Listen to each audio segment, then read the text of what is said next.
Good morning, class. Welcome to the online classes for class 12th. In this class, we are going to start the new chapter, that is semiconductor devices. It may be your last chapter from your term 2 portion in your textbook if you want to see. So, what is semiconductor devices or what this semiconductor means? We have to see in the first, that is introduction. Today we will see. Now, what that semiconductor means. By the word itself, it is clear that it is semiconductor, means it will behave half or maybe it behave as an conductor in some properties, or it will behave as insulators in some properties. So what this conductor means, or where we have seen this conductor word, that if you talk about the good conductor of heat or a bad conductor of heat, or that to same for the electricity also, that is good conductor of electricity or a bad conductor of electricity. So something that will allow to easily flow that energy, like heat energy or maybe an electrical energy, so that is considered as a conductor. And if you talk about insulator, that's something which does not allow freely to move that, or to freely to allow the passage of the heat energy or the electrical energy, were considered as an insulator. So in our daily life, we know that throughout the wire bundles, the copper wires are used to be there, which are used in our homes and in various home appliances and electrical works. So these copper wires are one of the good conductors which have the lowest resistivity. Yes, the silver and the golds are also there of the less resistivity, because the highest means we can say that the highest conductivity or in the less reactive this resistivity is been in gold and silver, but that are not that much affordable. So we used to take the copper, and we know this copper is a kind of metal and it's a good conductor of electricity which have the lowest possible resistivity. So copper was considered as a conductor. Similarly, if we can use a rubber, glass, paper, sand, if we use any of this kind, then it cannot allow the current to flow through it, and that are considered as an insulators. So what we can say, that is conductor which allow the passage of the current through it, which will be a good conductor of electricity. And we talk about the bad conductor, that is a kind of an insulator which does not allow the current to flow through it. But here we are going to see some kind of other materials which will behave as both. That means at some temperature or at some conditions or at some like pressure, it will behave as an insulator, and at some condition we can make it as an means in conductor also, as an insulator also. So since it behaves as both, so it will be considered as an semiconductor. So what these semiconductors are, we can see the materials of the semiconductor even in our periodic table also. In periodic table, it will be about in the p block elements itself, but it will be in group 4. If you want to see in your periodic tables, it will regarding the group 4, we can get the semiconductors, like mainly usable semiconductors, if I want to tell, then it will be silicon and germanium. These are the most commercial use of the semiconductors which we can see. But even the other semiconductors which we use are firstly the silicon, germanium, gallium and arsenic.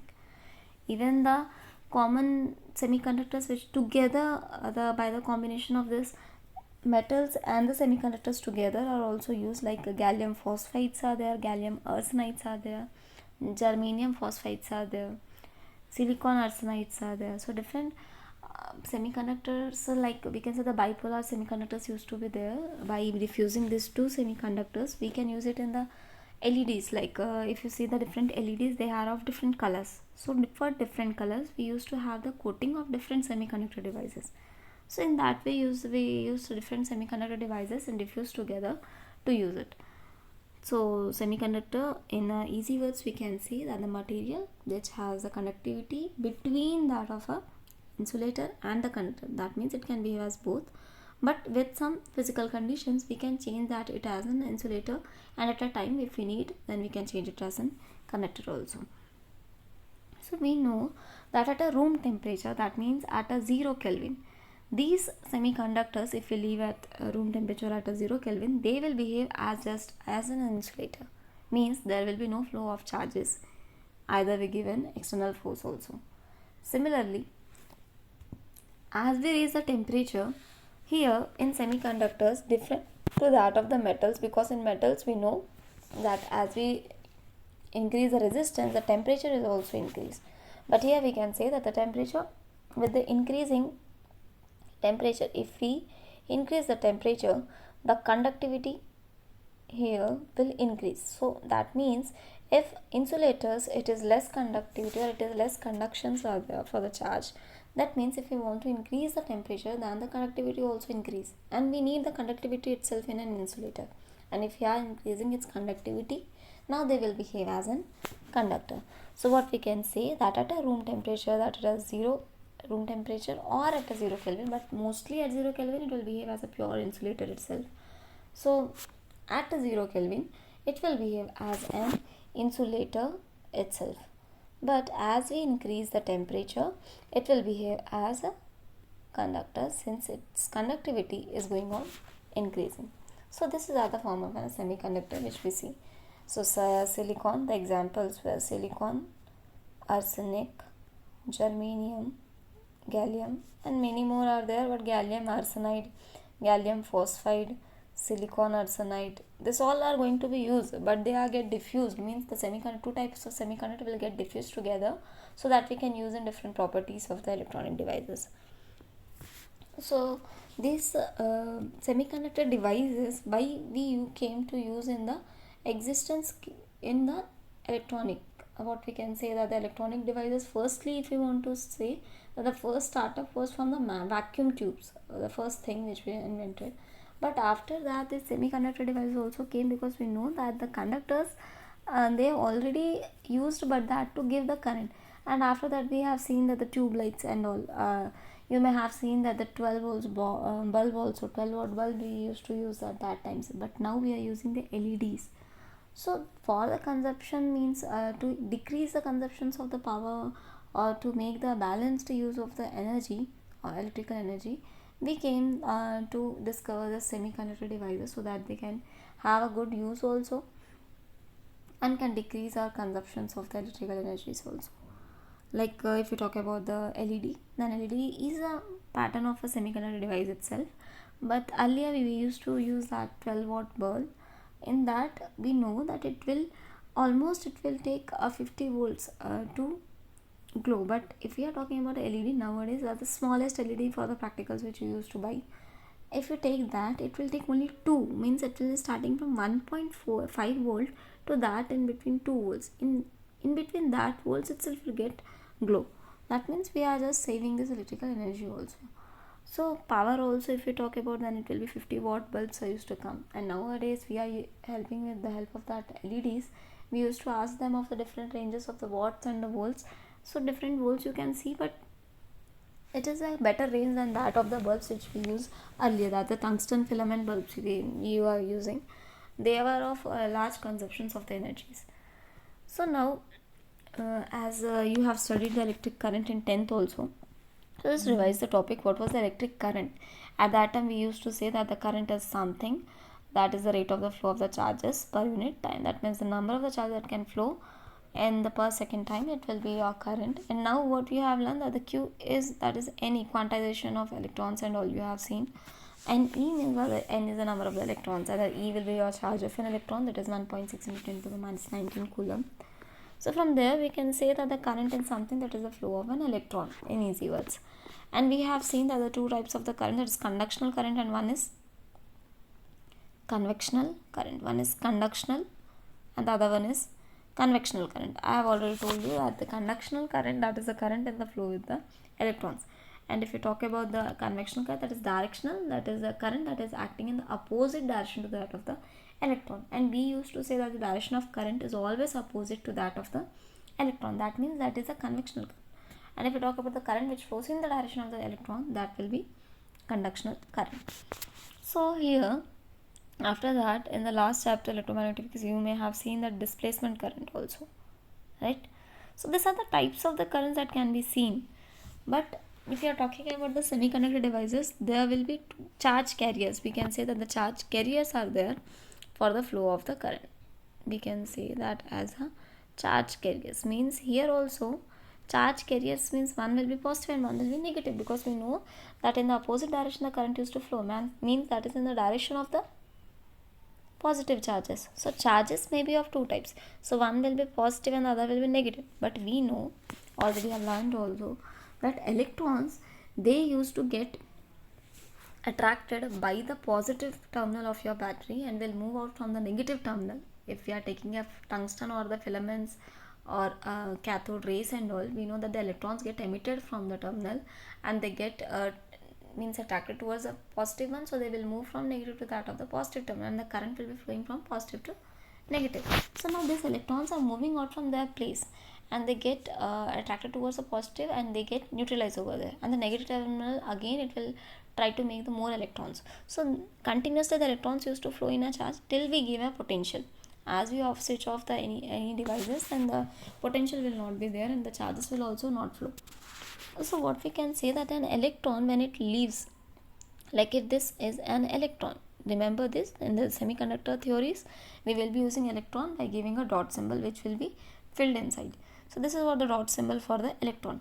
Now these electron will be moving in the direction whatever the potential's direction we will be giving. Like if you are applying a battery, then it will be moving out from the negative terminal to that of the positive terminal.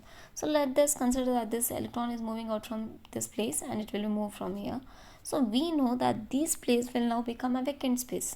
So this vacancy of an electron will become a hole, and these holes we will be showing with a empty hole, or like a vacant space, and the filled one it will be an electron. So here in this theory of the semiconductors we will be using the same kind of things. In 10th you may have seen this kind of diagram, that there are electrons filled inside the metal piece and we have connected it to the battery also.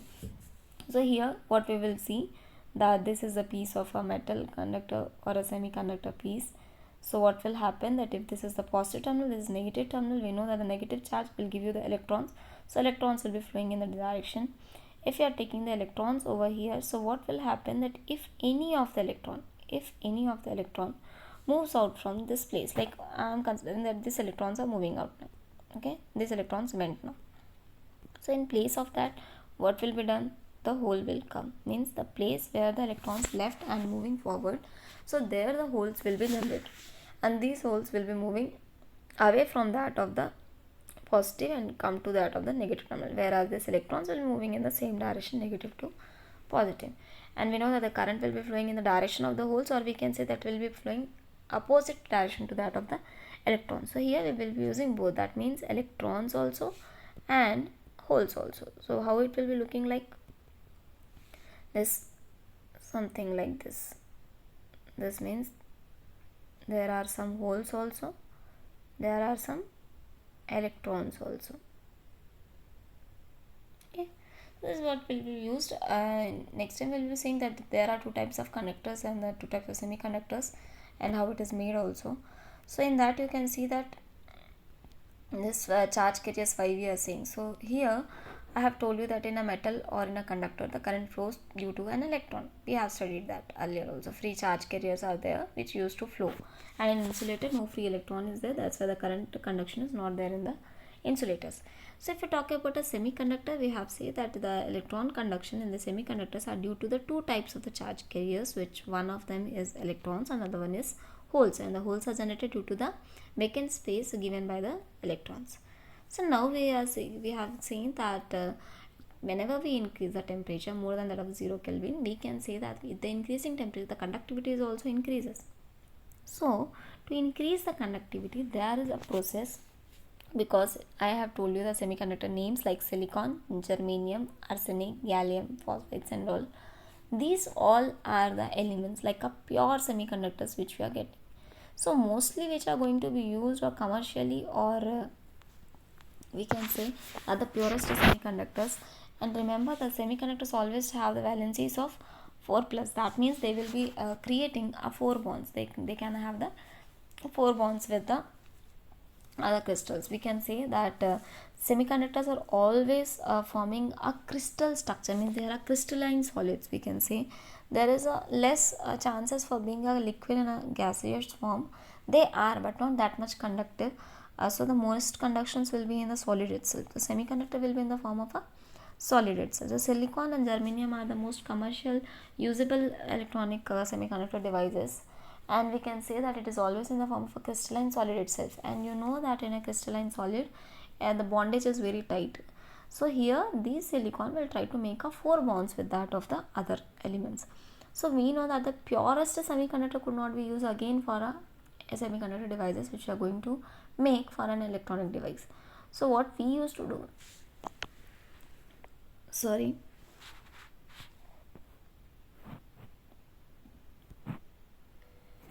let's continue the class. Here it is given that there were the 4 valencies. That means they will means with any of the elements they will have the 4 tight bonds, so they will produce only a crystalline structure. Now it is given that conduction in the semiconductors will be due to the 2 types of charge carriers, that is electrons or holes.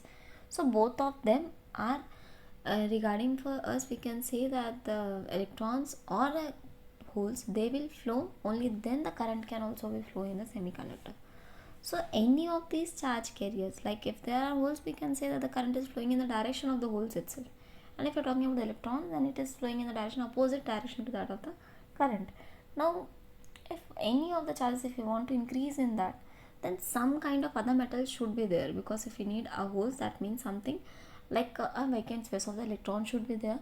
And if you want electrons, then for the excessive electrons we should add something else, so that we can get the excessive electrons in the semiconductor.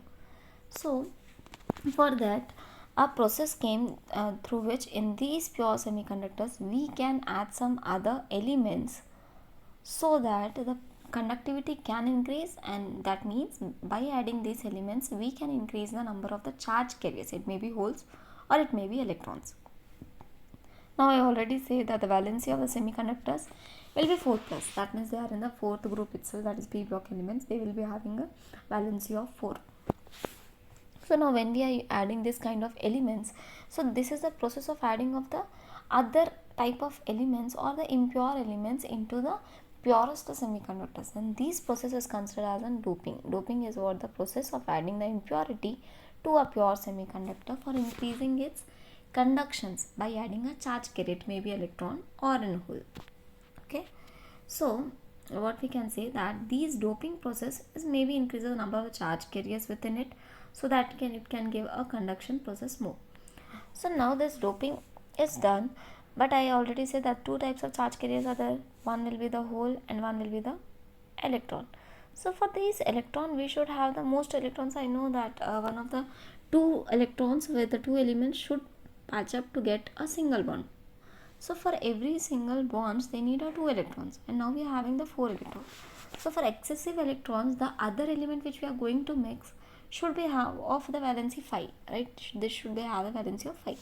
So for getting an electron as a charge carrier in the semiconductor, we used to add a pentavalent atom, that is pentavalent atom, which will be having the 5 valency, because 5 valency means 5 free electrons will be there.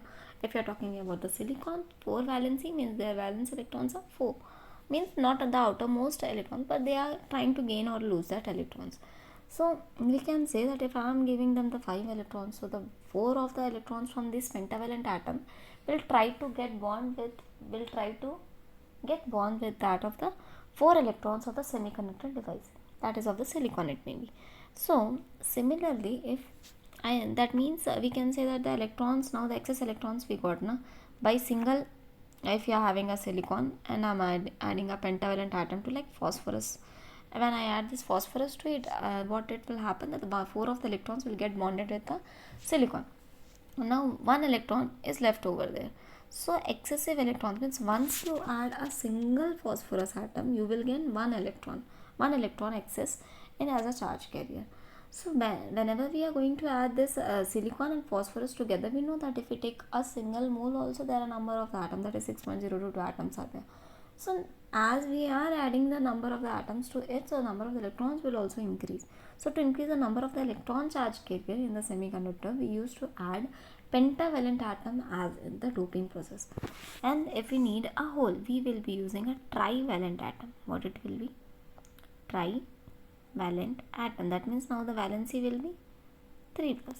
So as we are going to add the 3 valence, that is trivalent atom with the 3 valency, it will be aluminium. So it will be aluminum. Means as we add the aluminum to it, what will happen? Already we are having 4 electrons for the silicon, and we are adding the 3 trivalent element. What will happen? The 3 of them get bonded, but one of the electron of the silicon means the silicon's bondage will be left. That is a space will be left for as in a hole. So it is allowing it to give a charge carrier, that is a hole. So both of this, by adding this process of by a process of doping, when we add this impure element in the pure semiconductors, we used to get the charge carriers like a hole or an electron, which can increase the conductivity of the semiconductors. So this is what I'm just saying an intro. Afterwards we'll be seeing how we are going to add and how the electrons and how the bondages are there between the silicon and this phosphorus and the aluminum. Okay. So different kinds of semiconductors are divided, means we can say nowadays it is the era, means almost it came in the existence by 90s. So today we are going through the era of the semiconductor itself. So nowadays your TVs, so like a plasma TVs you may have using, nowadays OLEDs also came, and the LEDs which we are using in daily lives, they will be also of semiconductor, like our diodes, PN junction diodes, your motherboards, your IC chips, your memory cards, everything is made up of a semiconductor itself. So it was one of the greatest discovery that they have been done in the electronic. So every electronic device nowadays are made up of a semiconductor device itself. Means what we can say, that is not all the semiconductor itself, but yeah, everything which came into its part, it will be made up of a semiconductor itself. Like a smallest part of, also if you take a rectifier in our mobile rechargeable batteries or in your chargers, you get a rectifier that is also made up of a semiconductor device. If you talk about an LED, there are also the semiconductor devices there. If you talk about motherboard, our chips, even your pen drives, everything, every part, it will be there a consideration of an semiconductor. So it became an important discovery in the 90s era. So doping, we have already considered that it is a process in which an impurity is added to a semiconductor to increase the charge carriers. It may be of holes or an electron. So excess free electrons can provide by a pentavalent atom, and excess holes can be given to the semiconductor element by giving a trivalent atom. So these two processes are there. And if we talk about type of a semiconductor, so purely we can say that firstly there are two types of semiconductors when we divide it. So it was given that the semiconductor which are in the periodic table without doping, that will be considered as a pure semiconductor, right? And as if you are adding a impurity to it after doping, it will become an impure semiconductor, right? Now impure and the pure semiconductors. Pure semiconductor, it was named as an intrinsic semiconductor. What it is? Intrinsic semiconductor. And impure semiconductor, it was extrinsic semiconductor. So firstly they were divided as an intrinsic and the extrinsic semiconductor, because as to increase its charge carriers, so we have used a process doping through which it gives an excess electron or a hole as a charge carrier for the conduction of the electricity. So before doping process, the semiconductors which we are having like silicon or germanium, they are considered as a pure semiconductor. As we add this pentavalent impurity or a trivalent impurity to the semiconductor to increase its conductivity, were considered as an impure semiconductors, that is extrinsic semiconductor. So this is what the intrinsic and an extrinsic semiconductors. Now what we know, that intrinsic and the extrinsic semiconductors are already there, but these extrinsic semiconductors, we know that the two types of impurities we have added, one was trivalent impurity, one was pentavalent impurity. So regarding this, we know that this pentavalent impurity, since it is giving an electron, it was named as an n-type semiconductor. And trivalent element which gives a hole, means it will provide an excess hole, and n-type will provide an excess electron. So n-type semiconductors will provide you an excess electrons to the semiconductor, and the p-type trivalent element will provide you a holes, that is excess hole to the semiconductor. That means pentavalent and the trivalent elements together, they were named as p-type and the n-type semiconductor. So this is what the classification of the semiconductors on the basis of their doping process and on the basis of the type of impurities. So these p and n type semiconductors, they were made by the doping of a p or n, that is trivalent element or a pentavalent impurity. So these were named as dopants because p and n are the kind of dopants in the doping process which are used to increase its charge carriers. So in our computers, mobiles, we know that the semiconductors are using, but the main component which were made by the semiconductors were diodes. The main or the first discovery was diodes, and diodes means two terminal device, that is two terminal device, means any devices which are made up of semiconductors which will be having the two terminals will be considered as a diode. After that, three terminals also came, that is transistors. Four terminals are also in a use, and now you can see that the motherboards and chips will be having a lots of legs, you can see, so that they have different terminals also. But diode, it's considered to be the two terminal, like positive or a negative terminal itself. So these two terminal device was named as a diode. And in your syllabus, according to your syllabus, according to the reduced syllabus of the CBSE, it was given that the different types of diodes which you are going to learn is, first one is a p-n junction diode. By the name itself you may have cleared that two types of impurities have been used, like p and n dopants. So these two types of semiconductors, when they diffuse together, they are made a diode in which the p will be acting as a positive terminal and n will be acting as a negative terminal. So the p n junction diode, first diode which we are going to learn, and this will be in your practical itself. I think p-n junction diode and Zener diode, two types of practicals. No, only p-n junction diode in the forward and the reverse bias, both will be there for your practical in the term 2. And the other diode is LED, that means light emitting diode, and one more will be there, that is a solar cell. These things you have to learn. Okay, so these are the types of the diodes which you are going to learn. And even rectifiers, photodiodes, your Ldrs, you may have learned about that. Ldrs, like nowadays street lights are being used, which at night by automatically it used to get on, and at daytime they used to get rechargeable. So LDR, like they are light dependent resistance, means they used to get changed according to the light. So this all are the kind of a semiconductor devices itself. Okay, so all the electronic properties are very capable for the semiconductors, like it get conducted according to our purities which we used to add, like impurities of pentavalent or trivalent. So semiconductor are something which have changed the era for the electronic devices. We have seen the types of semiconductor devices also, extrinsic and intrinsic semiconductors according to the dopants which we are using.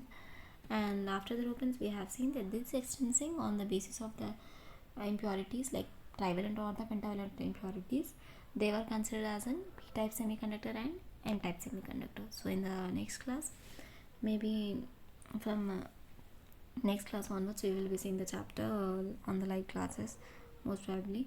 So on that we will be seeing about the types of the semiconductors and how they are getting, and the energy band gaps also we see what they tell us about the conductors, insulators, and then semiconductors, how they vary also.